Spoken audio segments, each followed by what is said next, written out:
The power of relationships. Creating effective and efficient relationships. Relationships of all kinds are often perceived as very delicate things that require extra effort to maintain. However, a relationship can also be something that can provide security and can also be long-lasting despite many trials. Building an effective and lasting relationships is a necessity for several reasons.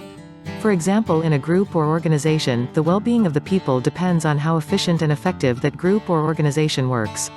The group or organization is also dependent on how the members work well with the management.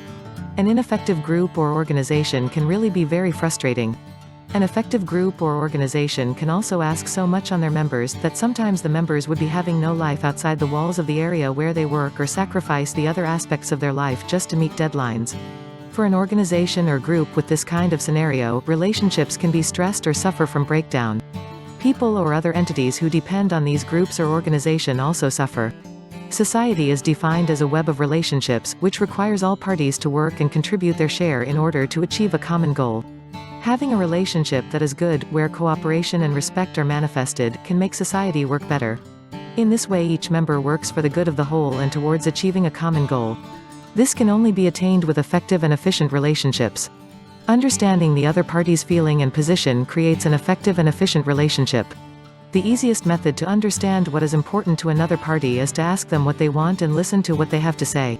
When the other party realizes this, they would feel the importance given to them. Effective and efficient relationships require parties to openly express their feelings and positions on all matters pertinent on the relationship. Assuming that the other party understands our needs and give us when we need it without asking for it is not a good practice. Respect is the key to relationship. In order to create a more effective relationship, parties should treat each other with respect. We can show respect just by listening to the other party and by trying sincerely to understand how they function.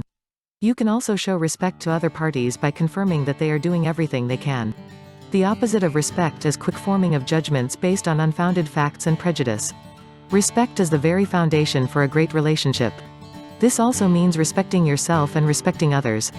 Another key area in forming an effective relationship is to tackle differences of the other party directly. Differences between parties or people are quite interesting. For example, in a conversation where each party listens to the other party, you may observe that each is having two different perspectives. Work towards a win-win solution for both parties. This can be done when at least one party acknowledges that the relationship is important. That party would then exert more time, effort and energy to understand the other party's needs and deal with it to get it out of the way. Should they fail, it is comforting for that party to know that they tried. Effectively listening and no prejudging. This is important if parties are to understand each other. Informal discussions are conducive for parties. They bring out issues and concerns comfortably. They also feel more relaxed, making them think more clearly. Developing an atmosphere where the other party can express their feelings when they need to. When parties fail to express whatever is on their mind or their feelings, it can get in the way of building an effective relationship. Parties should be aware that certain things exist naturally but should be controlled in any dealings in any relationship. Human nature is one. Some of these things found in a relationship also include a history of stereotyping or mistrust, blaming the other person or party for a strained relationship, excluding the other party's feelings when focusing on a task, no clear and defined objectives, roles and expectations of each party in a relationship is also unclear. Relationships are important to anyone. Addressing issues and problems right away is a must to further improve the relationship. As they say, no man is an island.